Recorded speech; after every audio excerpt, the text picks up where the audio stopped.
Welcome to the Smart Legacy Podcast, your resource for protecting assets and securing your future. Hosted by Stockton and Cant, join us as we cover essential estate planning and elder law topics, such as wills, trusts, and Medicaid planning. Stockton and Cant, your trusted attorney advisors in safeguarding what matters most. All right, welcome to another episode of the Smart Legacy Podcast. I'm your host, Glenn Stockton. I'm managing attorney for the law firm of Stockton and Cant, located in Overland Park, Kansas. And we also have an office down in the southern part of Johnson County, Kansas, in Gardner. So thank you for tuning in. You will find us on YouTube, Spotify, as well as Apple Podcasts. You can also find past as well as future episodes of the podcast on our website at stocktonlaw.com. So I'm excited that we have in studio with us today, or with me today, Belinda Vierthaler. Is that correct? Yes, right? Good job. And you were explaining a German name. Yes. And coming in. And you are the Chief Development Officer for Evergreen Community and Evergreen Hospice Care in Olathe, Kansas. Yes. So thank you. Yeah, so if you would kind of tell us a little bit about, how long you've been at Evergreen, what you do, and how long you've been kind of working in this field. Yeah, so I've actually been at Evergreen for 9 years, just celebrated my 9 years there. Started out really as the education director. We were very focused on educating our staff and others on best practices. So started as the education director, and it's just kind of morphed into lots of other things, fundraising, grant writing. I oversee all the marketing and still do a little bit of the education. But, all things development. So developing people and of course, trying to raise funds. I've been in senior living for a couple of decades now. So worked as an executive director in assisted living, administrator in a nursing home. I was state long-term care ombudsman for a couple of years. So working for the state was interesting. So just kind of had always that, working with older adults throughout my career. And having fun in some of those leadership roles and being able to advocate for residents and in the roles that I take. And you seem to have a real passion for this line of work and helping in here, yes. which I think is key, because if you don't, you're not going to last long doing that. No, absolutely. I've seen in a couple of decades, I've seen some people come and go for sure. So let's talk about Evergreen. And for listeners who may not know, talk a little bit about, Evergreen and what makes Evergreen unique. Yeah, I think the first thing that comes to mind really is that we are a nonprofit nursing home. So we're mission driven, really focused on the residents. They decide how we do things. So it's not shareholders, and anything that any profit that is made, it's not going to shareholders. It's going to the residents and back into the community to make sure that they're cared for. Our mission has always been to make sure that we take great care of residents regardless of financial resources, because sometimes people outlive their money. And so we really want to make sure we're taking care of those that don't have money. So I think that's number one. And we are also very resident-centered, true resident-centered care. We're an early adopter of culture change and we're award-winning because of that. We have we're a peak mentor, which is promoting excellent alternatives in Kansas. We're a mentor home, so we help other nursing homes throughout the state of Kansas help them be more resident-centered, and all things that goes along with that. So those meaningful relationships, resident choice, really just making an environment that residents are in charge. I think, and I'm glad you mentioned that, the award-winning, because I think that's one of the things that stands out with you guys is that you are recognized in many different things that have been recognized as that, and just a great choice and alternative for people looking to care. So who would look to Evergreen? I mean, if we need care, when would people look, and talk a little bit about the the breadth, I guess, of the services you guys provide? Yeah. So currently we're in a building that is an older building, and we're building a new campus actually. But currently we serve long-term care mostly, and a little bit of short-term rehab. But then we also have the hospice group that it was actually 10 years ago. Decided that after trying to work with other hospices, and there are great hospices out there, but really trying to be as resident-centered as we are, really making sure that residents get up when they want, get the food that they want, and really, even if they don't want a medication, how do we work around that? We couldn't find that in other hospices. They were kind of fighting us with that. So we decided to build our own, and 10 years later, still, really focused on being nonprofit and providing great with hospice patient-centered care. So that's on our current campus. Those are the only services that we provide, and still we just still do some of the education, mainly online education for other providers and helping them be more resident-centered and getting continuing education. Education. So, okay, it's why we do this podcast, right? I want listeners to have relevant, useful information as they make decisions. So you mentioned, you're in your current facility, but you guys are building a new, and it's an entire campus, right? So let's talk a little bit about it, because this is exciting. This is exciting. Yes, this is what on those tough days it reminds me. Okay, we're gonna keep doing this.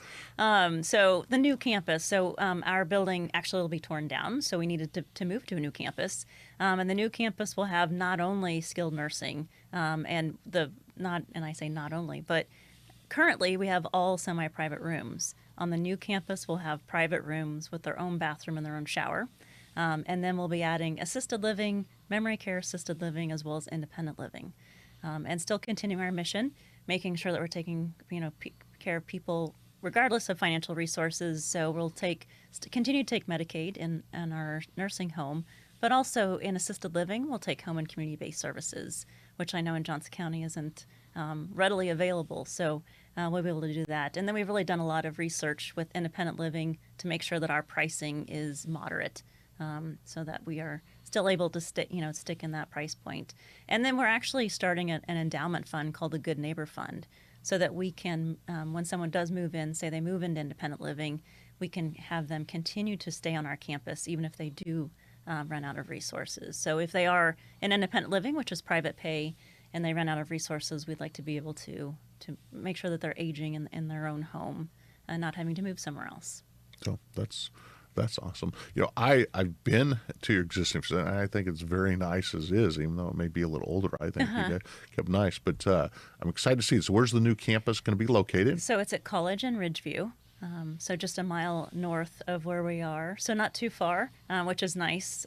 Because we love the neighborhood. We love being a part of Olathe and in the Johnson County neighborhood as well. But just up the street, and it's a beautiful piece of property. We'll have 2 ponds and other amenities. We'll have a beautiful library. We have a volunteer that's so excited because she's taking care of the library, and now she's going to actually have a proper spot to put her books. We'll have a pub on the 3rd floor of independent living.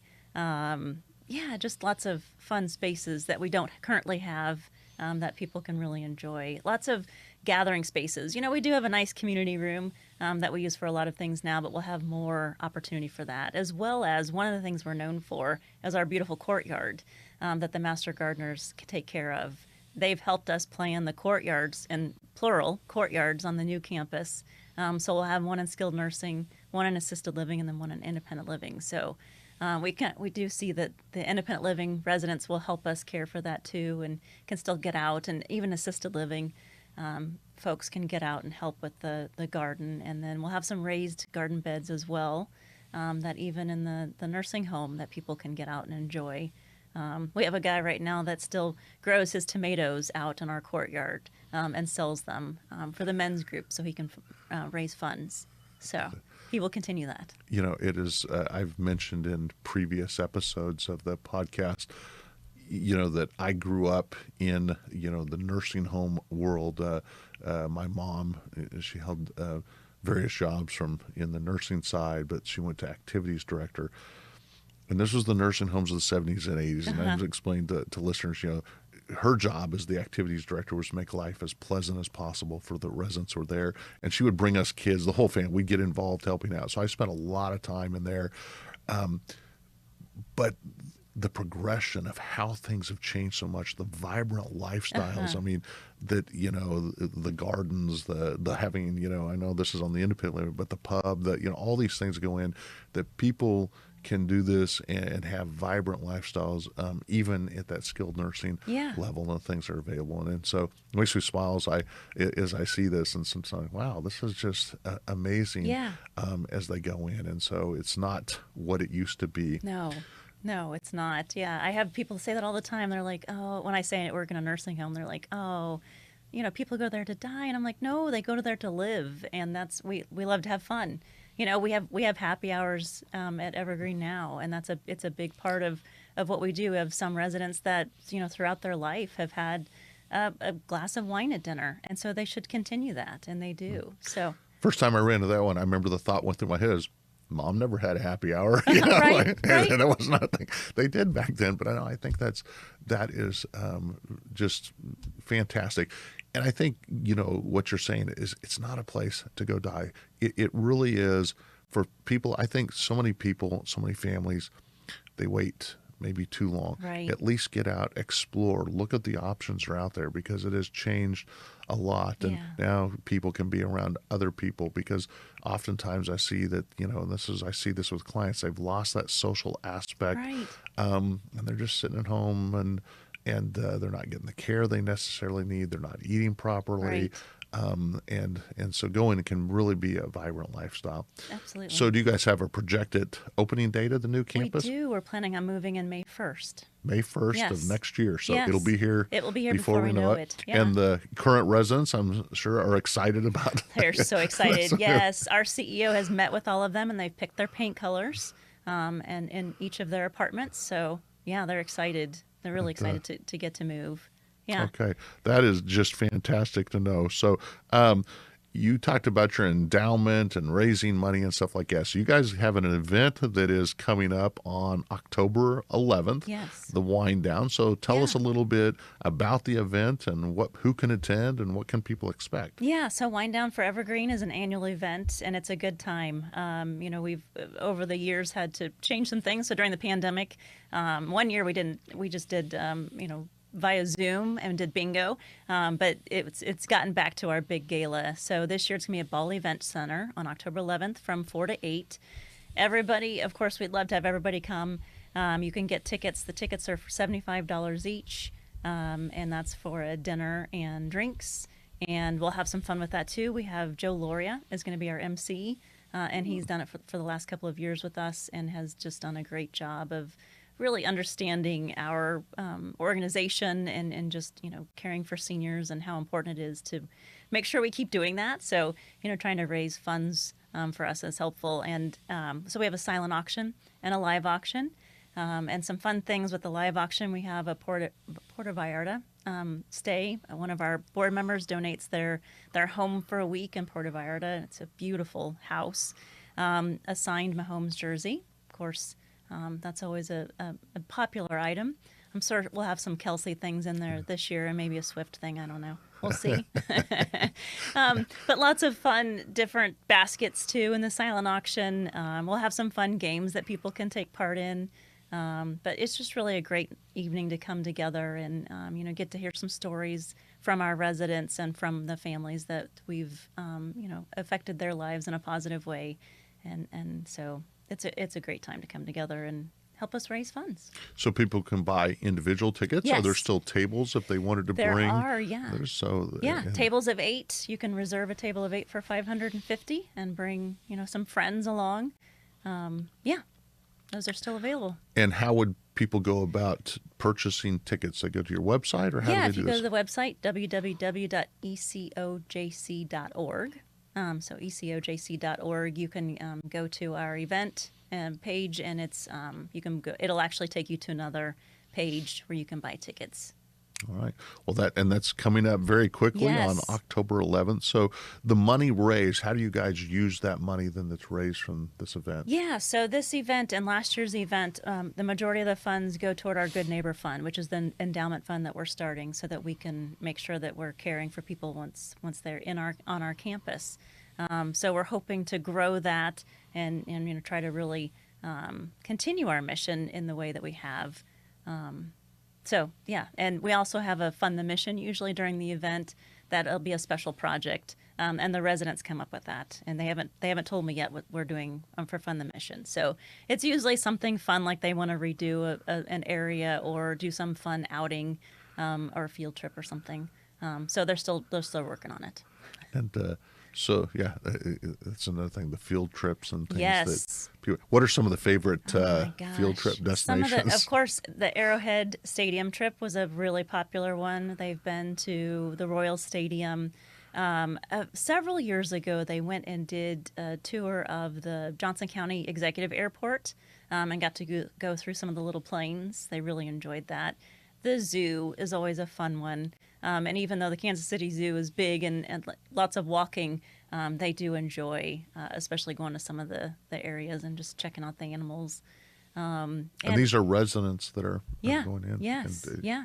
and it's just back to, as you It's- said, it's not just a place, to like people think where you go in and Right.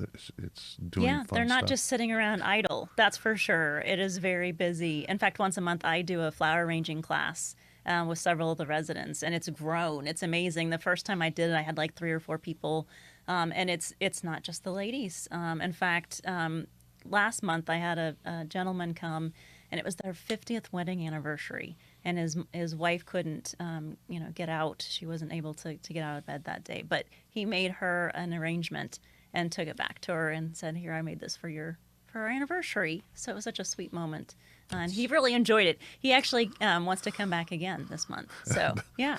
That's pretty cool. Yeah. Story that goes in with that. So it sounds like they choose where they go on their field Yes. trips. So they've got a Yes. committee of residents that they can be involved in Yes, as well. they tell us what they want to do and where they want to go, and that's the thing about that. And going back to what makes Evergreen different, our organizational chart is different. Most of them, the CEO or the board of directors are at the top. Our residents are at the top, and the board of directors and CEO are down at the bottom. And I always like to joke. I say that's where they belong. My boss doesn't think it's nearly as funny as I think it is, but so the residents are at the top, and then the people that are closest to them, the care partners, we call them care partners. They're CNAs and CMAs. And then the nurses are down below them, because even though they're important to the resident, they're not the people that know them the best. And we also have homemakers. It's kind of a hybrid of housekeeping and dietary or dining services. So they really get to know the residents the best too. So those are the ones the residents are in charge of us. They tell us how they should go. Yeah, that's kind of a unique way, and I'm sure when you have that kind of perspective, it can permeate through a whole lot of other things. It does. Remember who's there. Besides that one, what are maybe the top 3 things that make Evergreen community unique, other than that perspective as the residents are at top? I do think the fact that we do have an activities department, but everyone does activities. So it's not just those 3 or 4 people that are in charge of activities. Definitely the residents, and we do have even some of the residents are leading activities like Scrabble. We have some exercise that a gentleman leads, but I do an activity. Our CEO does a bird watching activity. So it's the whole, we call it, and we don't use the F word. We don't use facility. It's a community, but we do use the F word, family, because we're like a family. So we really do come together, and no matter what your role is, you're there to serve the residents, and that's how we look at it.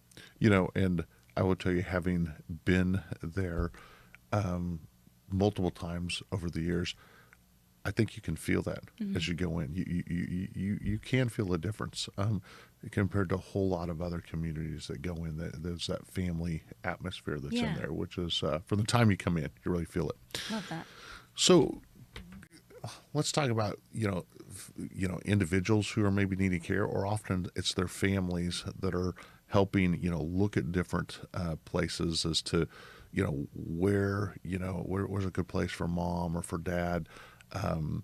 Go in. So what types of things would you advise people as they're trying to, navigate through this? What are the things they should be looking for and looking at to make the best decision for them or their loved ones? Yeah, I'd say ask lots of questions. Start making calls to different places, and actually start with research on the internet. Looking up, what star rating a community is, and even looking up Google reviews. Those are important. Now, you get some Google reviews that are bad here and there, but really looking at, did they respond? And then calling places, setting up a tour, and even, once you've toured a couple of places, then maybe going back unannounced and just coming back to see, because sometimes on tours, everybody knows when someone's coming in, so you might put your best face forward. But just kind of showing up unannounced, I think, is important. Asking questions like, what are the staffing ratios? What are the things to do? Asking for that activity calendar, and how can my mom or dad, how will they fit in here, and how will they be cared for? Questions like, again, I go back to activities. What kinds of things we'll be doing outside of this community? Going to the external community. When does that happen? And really navigating this process for us, really looking at, if someone is running out of money, where are they at in the Medicaid application process? Have they talked to an elder law attorney to kind of go through and make sure things are organized? And making sure the documents are in place, like durable power of attorney. Because if someone is unable to make decisions when they are moving in, we have to have those papers in place. Otherwise, we really can't treat without that.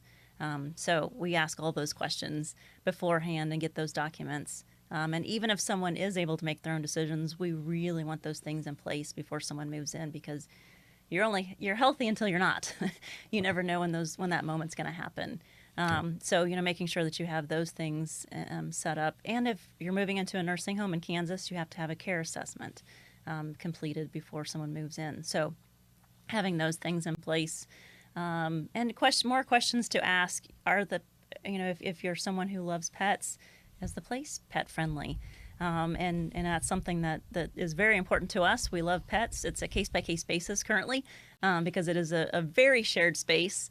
But in the new campus, definitely, really making sure people have their pets with them is important. Pets improve lives. So that's an important question. We do have lots of staff that bring their pets in as well, just because it's, they're part of the family. So that's great. Yeah. A couple things you brought up here that I think would be interesting for listeners to be able to learn more about this, and one of them's the care assessment. And we've never talked about that before on a podcast, so let's talk a little bit about what is the care assessment and how does that play into things. So any time someone's moving into a nursing home, there are a couple of exceptions. If someone is on hospice and they aren't expected to live past 6 months, you can do a certificate of terminal illness. But other than that, you have to have a care assessment. It's a client assessment and referral evaluation that's done by the Area Agency on Aging. So they come out and do an assessment and really just make sure that the person is in need of nursing home care. Sometimes, especially with certain populations, they may just need a home, but with someone that is, especially for getting Medicaid benefits, if they have to make sure they really need nursing home care. So that care assessment is what is needed to make sure that they're in the appropriate spot. And they will do that before they move in, before they come in. And that's going to inform you guys a lot as to what level of care somebody might need. And not necessarily. It's really just something that needs to be completed. You just get a care certificate. That is something that we have to have. So when the surveyors come into our building, that's one of the things they ask for someone that's moving in, making sure that's done. So have to come in. The other thing you brought up was the 5-star rating system.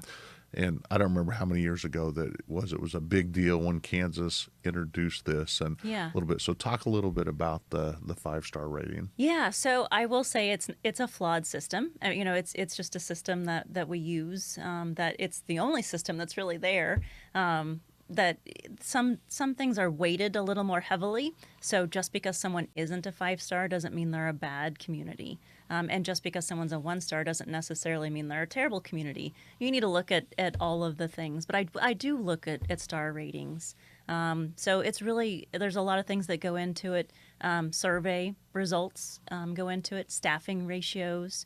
So monthly, we're sending in our staffing numbers so that you can hit certain rankings. And customer satisfaction, all of those things go into those star ratings. So it has become a thing that has, as the consumers are looking to that, at least from the people I talk to or whatever, it's, become something that people look to. Yeah. I don't know that it's their number one determining Yeah. factor, but it's certainly something that It's a good do guide. look at. Yeah, I think they give a guide and go in, and I would encourage people, while you can look at those things, go to the community, just like you said. Yeah. Visit the unannounced visits. I think Yes. those are important, and I think the one thing people will find is that family, component of the feel that you get coming into Evergreen, that comes in here. So, what are some ways that people can learn more about Evergreen besides going and visit? I mean, you mentioned there is a website, Yes. so I would assume that's going to be one of the better ways. But maybe talk a little bit about how people can learn more about Evergreen. So the website is definitely a great way. We do have a lot of information about the new campus as well, with floor plans and lots of updates with, from groundbreaking to where we're at today on the construction, as well as our current community and just fun pictures, newsletters and things. Some testimonials, some things on the website that are very helpful. But even just calling us and other ways that people can get involved. We always need lots of volunteers. As a nonprofit, we really rely on that. So one of my favorite things is really having people come in and share their passion with the residents. Because I all the time I hear people say, "Well, I don't know how to do activities. I don't know what to do." But if you have a hobby and that you really enjoy, you can talk about it. One person was like, "Well, I love to ride motorcycles. No one's going to be interested in that." That's absolutely not true. Sharing some pictures of the motorcycle, talking about it, and just seeing people excited about the things that they do is fun for the residents. And that was a really cool thing we had a couple of years, actually many years ago, had like a little motorcycle club come, and some of the residents went for a little ride around the parking lot. Just getting out is important. Even other ways people can volunteer, some of the behind the scenes stuff. We always need help stuffing envelopes, especially for our event. We just had a volunteer come and stuff envelopes for the invitations and put the stamps on, things like that. So if people aren't as excited about, interaction with the residents, although it's really fun, reading to the residents. We have a men's group that is very active because there's not as many men in a nursing home as there are women. So we've got a men's group that would really love to have some speakers come in and talk about what they do for fun. So lots of ways to get involved. It's and I'm a motorcycle rider, so I remember it. I don't remember where this was at, but years ago, pulling the motorcycle. And what surprised me is I didn't know we were going to be giving rides. But as you said, a lot of the residents say they jump on the back and they they're like, "Where are we going?" and it's a lot of fun. I've seen car shows. I've seen all kinds of things that go in. And again, it's back to that. Just we're not giving up life when we go in. In fact, we're often adding to this. Let's talk about, because there's always challenges in this area, that are coming in, whether it's funding challenges, changes to Medicaid that occur, and certainly that's been in the news recently. And I've been trying to work my way through, the new tax bill as to how it's going to affect things. So any big challenges you see on the horizon for senior living communities or for residents who are looking for care that people need to be aware of? Yeah, I think with Medicaid, really just keeping that on your radar, because it's so interesting with nursing homes. When I say Medicaid, people are like, "Oh, I don't want to be on Medicaid." But it's really, they've outlived their resources. It's not like, they're taking advantage of the system. They've outlived their resources. I had a 103-year-old resident that planned very well with her finances, but just simply, she's like, "I stopped working at 65, had it all planned out. I lived to be 103. That happened." So really keeping an eye on Medicaid. Currently, the Medicaid rate is the best I've seen in decades. We have an add-on right now that because of where we're at with our mentor status, we get an add-on. So Currently, it's very good. We do know that in mid next year, some of the during the Medicaid application process, it's going to be a little more difficult to apply. And then nursing homes likely won't be getting reimbursed like retroactively.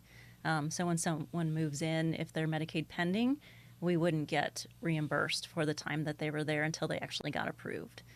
So those are some things that are really scary for us. Right now we serve about 82% of our folks are on Medicaid. So if we weren't getting that retroactive pay, how do we pay for staff? And especially moving into a new building, we'll have a lot more expenses with that. So certainly something that is on our radar, and really I think people should be thinking about it. And for funding, we do have a lot of private supporters that really just have been impacted by our care with their loved ones. And I do think they're a little nervous. We've noticed a little dip in fundraising just in the last few months with our capital campaign and the endowment fund. So I think people are just a little nervous about what's to come. So kind of waiting maybe till the end of the year. So Yeah, and you and I have both been doing this a long time, that we see the ebbs and flows Yes. of this, and often it is. It's nervous. They're getting in, but we find that things go in. I think one of the things that I would encourage people to do, when it comes to plan early, right? Be thinking, and this is something we talk to our clients about all the time, is, I tell them, I hope you never need to go into skilled nursing care, but I don't want to wait until we're seated at the admissions desk to figure out how the heck we're going to pay for this. Right. Let's plan early. We can insure the risk. We can save for the risk. We can do legal planning that will preserve it. And often when we're helping clients, it's not just to be able to save money so they can pass it on to their kids. It's have money to supplement their care. Medicaid's going to pay for everything the state says you need. They're not necessarily going to pay everything you might want. To have money to supplement care, having care, so if a husband needs to go into care, we don't spend all money taking care of him, and now there's very little left for wife. And we can do things like division of assets, but if we plan early, we can do more. But also starting to think about, where do you want to receive that care? Right. And one of the things that I find is, one of, if not maybe the top for a lot of families, decisions is keeping people in the community, right? They want to keep them around where their friends are, where their family is, where they go to church, and try to keep them in the community, but to plan early for that. And so, yes, we got some changes we're working through with Medicaid. Is it going to impact, the biggest impact I think we're going to see is, it's going to take longer to get these Medicaid applications through. But again, if we can plan early, if we can prepare so that, we're prepared for that, I think that'll be better. So 82% on Medicaid. And then you have also, you brought up the endowment, and this is where it can help pay for care through those, while we're Medicaid pending, all those types of things as well. How that helps Yeah, in. because my fear is that with those folks that are Medicaid pending, and if they're needing nursing home care immediately, and if nursing homes aren't going to get paid, then they're probably not going to get into some of the nicest places, or if any place at all. So really, again, planning ahead, and for our endowment fund, really trying to make sure that we have those resources so that we can continue to be at 82%.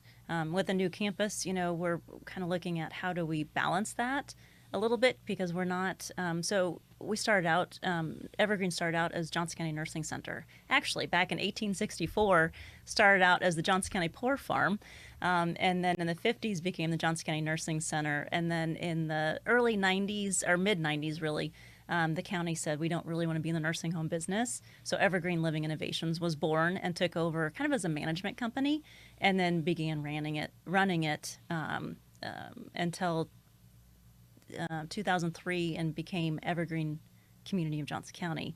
And then in March of 2023, we were still receiving a subsidy from the county, March 2023, we severed ties. They gave us money for the new campus, but we're not receiving that subsidy anymore. So really moving to the new campus, trying to figure out all on our own, how do we make sure that we are still caring for as many people as possible on Medicaid?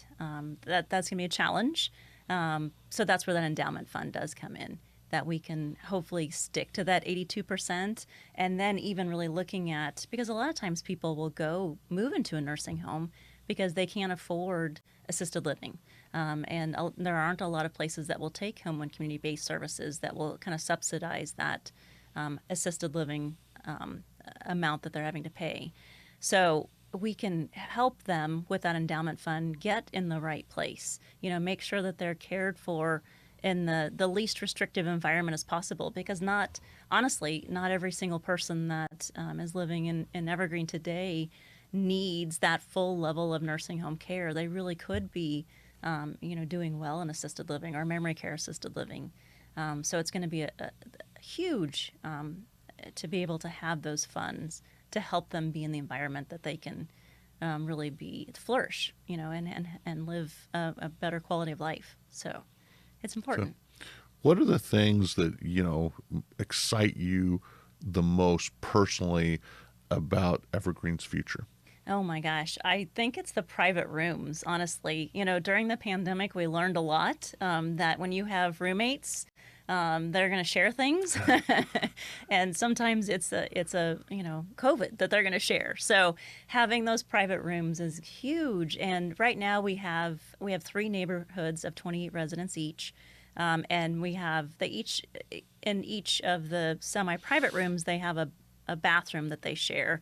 And then we have a spa on each neighborhood that has a shower and a whirlpool tub. In the new campus, they're going to have their own room, their own bathroom with their own shower. So not having to share any of that. I'm an only child, so sharing is, and I'm raising an only child, so sharing is difficult. So that's really exciting to me. And just thinking about, not everybody loves having a roommate. And sometimes we see some personality struggles with their roommates. So we have to make some changes with that. And we just won't have to worry about that in the new campus. And we have seen some great stories come from roommates that have come together and have really grown to love each other. But with that, we'll have lots of great spaces that they can come together when they choose to. It doesn't have to be like, I'm not really feeling it this morning, but, Myrtle's there and I've got to talk to her anyway. They can go out and enjoy some of those shared spaces when they want to together. Does that seem to be the thing that the residents are most excited about as well as private rooms? Yes. Well, and if you think about with all shared rooms, they don't have as many walls to put things up on. And we want people to decorate the way they want to. And people get to choose their own paint color. So thinking about now that they'll have more space to hang stuff up, because you've got just a curtain in between the 2 people right now. So having definitely more privacy, having more space to hang things. We've got one lady who loves her crystals, and she's going to have more shelf space for her crystals. And we have another person that loves plants, and he's very excited about having more space for his plants. That and then the gardens out there. Well, exciting. We're about out of time here. I do want to make one last mention for listeners. October 11th, the Wind Down Gala from 4 to 8. And so purchase those tickets. You're supporting a great cause. And I always also encourage, if you're looking for a place for your family, to go check out Evergreen. You really, I think, will feel the difference as you go in there, that this is a great place for people to be. And I know the level of care you guys provide is fantastic. So Belinda, thank you for being on here today. Any last comments you want? Think it's important for people to know anything about Evergreen before we just come check us out. And, sometimes when we get those calls, in fact, this week I've been getting them, that, we may not be the right fit. But I think that we try to do a great job of helping be a resource to help find the other places. Because it's tough to navigate through the journey of finding the right thing for each person, because it's such an individual thing. So yeah, give us a call. All right. Again, thank you for being on today. And thank you for listening and joining us in today's podcast. Again, you will find us on YouTube, Spotify, Apple Podcasts, and also find past and future episodes on our website at stocktonlaw.com. So please like and subscribe, and thank you for joining in again today. The information provided in this podcast is for general informational purposes only and does not constitute legal advice. Listening to this podcast does not create an attorney-client relationship. Laws vary by state, and this podcast focuses on estate planning and elder law in Kansas and Missouri. If you are located in Kansas or Missouri and require legal advice, please contact our office. Otherwise, consult a qualified attorney licensed in your jurisdiction.